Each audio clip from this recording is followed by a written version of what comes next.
Afternoon, folks. I'm Dave Canterbury with Self Reliance Outfitters in the Pathfinder School. What I thought we'd do this afternoon is we would make another Civil War recipe called Commissary Stew.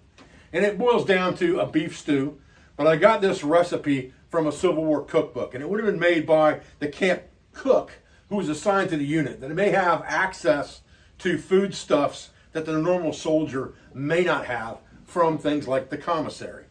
So we're going to use several components to make this commissary stew that's going to be very, very reminiscent of a normal beef stew. But we're going to follow this recipe and see how it turns out as best we can, cutting down the components to a single serving versus serving 8 people, which the recipe calls for. I see Zon's joined us again today, so he must be ready for some food as well. Stay with me, guys, and we'll get started. Okay, so the first step in this is to brown some beef. And we're not trying to cook this beef all the way through. We're just trying to brown the outside. So we're going to turn the heat up just a little bit. We don't want to burn it, but we do want a little more heat on this than if we were trying to slow cook it. That will come later. Right now, we're just trying to brown everything to get it ready for the stew. Okay, now again, we're not trying to cook this meat. We're just trying to get it browned on the outside. We're getting pretty close to that now. So we're going to put this in our stew pot here in just a minute and add some other ingredients. Okay, so what we're going to do now is we're going to take this off the boil, or off the cooker, excuse me.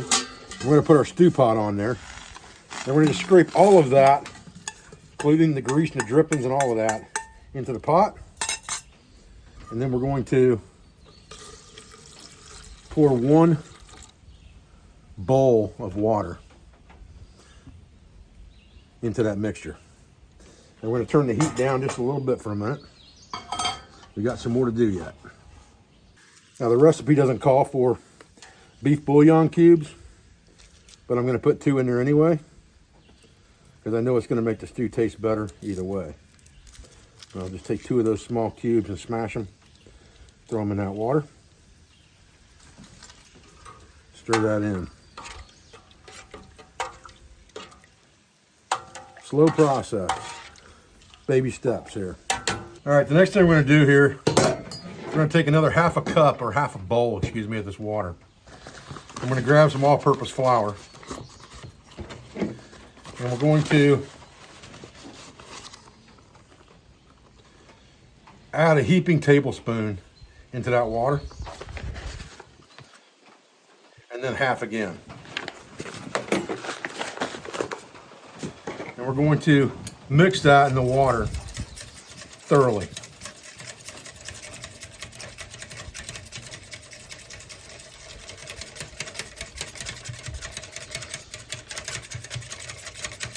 And we're trying to just kind of get all the lumps out of it while we're doing this.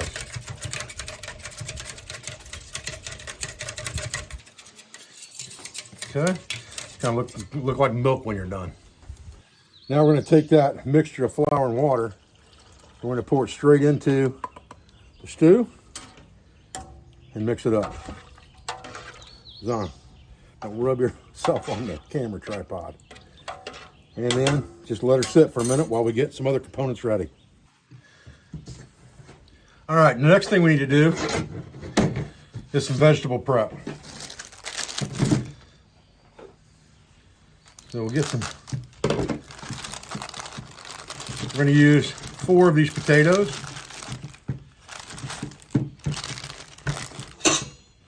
Actually, I think we're going to use 5.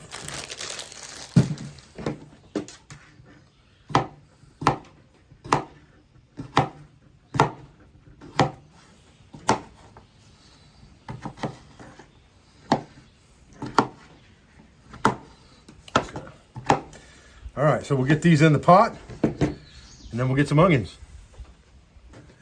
All right, so we also need some onion and some carrot. So we'll get a single carrot out of here. I'm not a huge fan myself. And these 90-degree spines on these knives make great vegetable skinners. Look at that. Slick as a whistle. No time at all. Get this dude cut up and in there.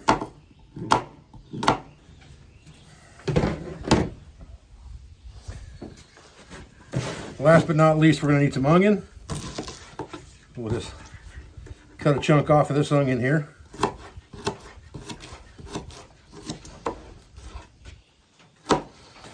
Decide how much we need. I think we're going to need a whole lot more than that, to tell you the truth. Get that in the stew pot. Now once you get everything in the pot, you're going to want enough water in here to cover everything. And we're already pretty much there. Because now we're looking to thicken things up and stew it down. So as long as everything's covered initially, we're in pretty good shape. I'm a pretty big fan of this Shake Tasty all-purpose blend, Fire and Smoke. Looks pretty good. So we'll shake some of that in there.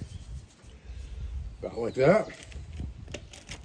Once all of our components are in here, we've got enough water to cover everything. We're going to turn it up and we're going to boil it just for a couple minutes here. So we're going to bring this liquid to a boil. Then we're going to go back down to a lower heat and just let her cook. You can see it starting to bubble up on the sides now.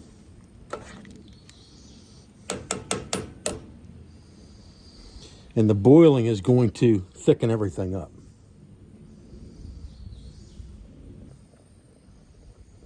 All right, there comes our boil. We're just going to let that boil just for a minute here. And then turn the heat back down.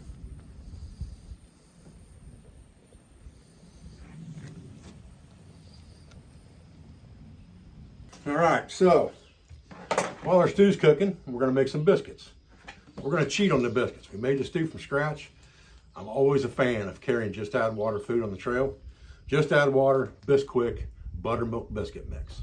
Half a bag of this should make us 3 nice biscuits to sop up that juice with it, that awesome stew. We'll be ready to rock and roll. For that, we're going to use our smaller bush pot and our baking rack on the same stove over here that we're cooking that stew. Stay with me, guys.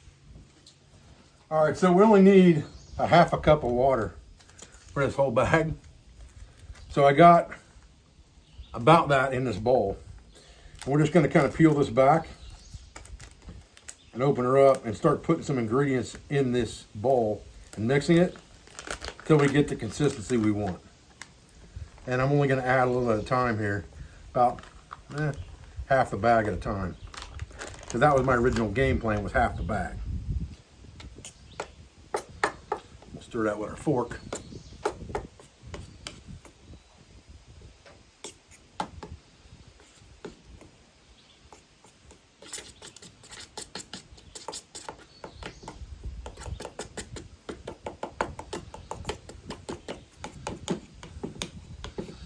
Say the directions on that are pretty close.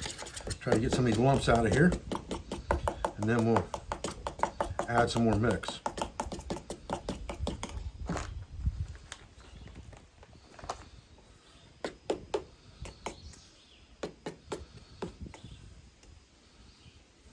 There we go. Now she's starting to thicken up into a dough here.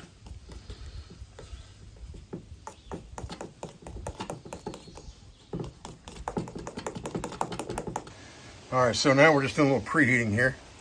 Kind of like preheating the oven. Getting it nice and warm in there. We've got our stew turned down and cooking well.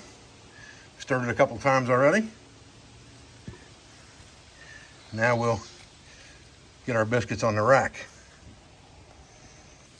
All right, so I've taken that batter out of this bowl now and floured this board.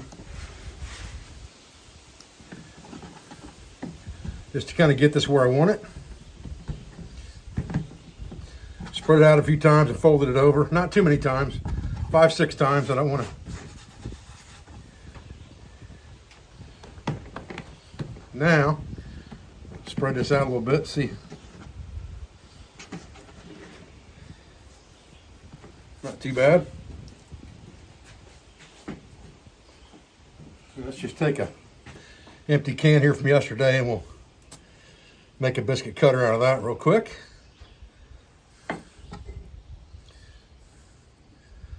Put that dude on our rack.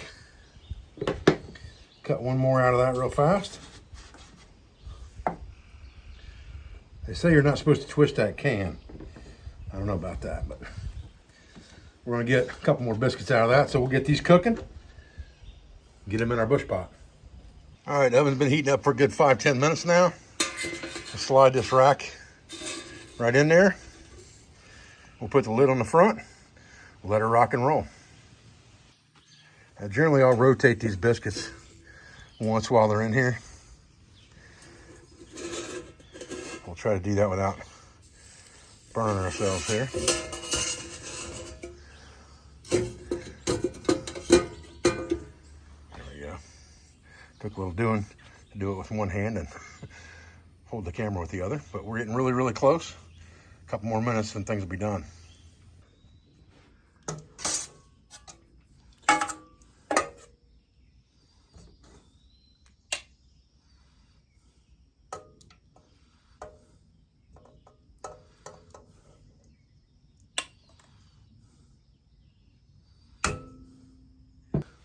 All right, guys, got our commissary stew finished up here. A couple nice buttermilk biscuits to sop it all up with. Nothing left but the taste test. Get us a piece of meat and some taters here, a little broth. Got an onion hanging in there. Man, that meat is just falling apart. Oh my goodness.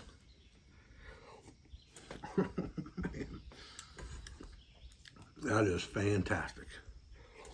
Man.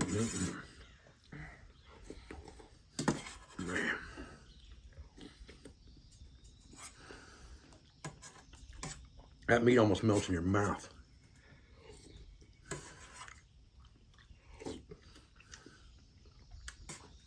So good. All right, now, can't stand it. Gotta, yeah. Sop up some gravy with that biscuit. I'm talking about. Woo, man. Golly. Guys, listen, I really appreciate you joining me this afternoon for this episode of Pathfinder Outdoor Cooking. Made that commissary stew, very similar to any beef stew recipe out there, wilderness stew, trail stew, pretty much whatever nickname you want to give it. It was just called commissary stew when I looked it up on the internet under Civil War type recipes. But again, you have to remember that the recipe also called for things like turnip greens, parsnip, things that you could find off the landscape as well that could be added to the pot. So any type of vegetable that you want to put in there along with carrots and potatoes and onions that you might have already in your house could be added to the stew if you were making it on the trail. The only thing you would need is some kind of fresh meat, and that could have been deer just as easy as it could have been beef. So I appreciate you joining me for this episode, guys. I thank you for everything you do for our school, for our family, for our business, all of our sponsors, instructors, affiliates, and friends. Make sure you hit the notification bell. Make sure you hit the subscribe button so you get notified that I put videos up, because right now I'm putting them up almost every day while I've got a break between events and things. It's going to catch up to me here pretty quick, and I won't be able to be as consistent. But I'm going to try to put more content on YouTube as time goes by. They may not all be really long videos, but there's going to be a lot of them. And we're going to do a lot of cooking videos. We're going to do some camping videos. We're going to do lots and lots of stuff. But I wanted to start off by getting this cook series shored up really well and highlighting some of what we do, because really stainless steel cookware and cookware in general is our mainstay at Self-Reliance Outfitters. It's the main thing that we do. These cook sets that we've developed and pieces and parts that go with them peripherally are really the mainstay or the flagship of our business. So I want to concentrate some videos using that type of stuff and show you the versatility of that cookware as well. Again, guys, I appreciate your views. I'll be back as soon as I can. Thanks.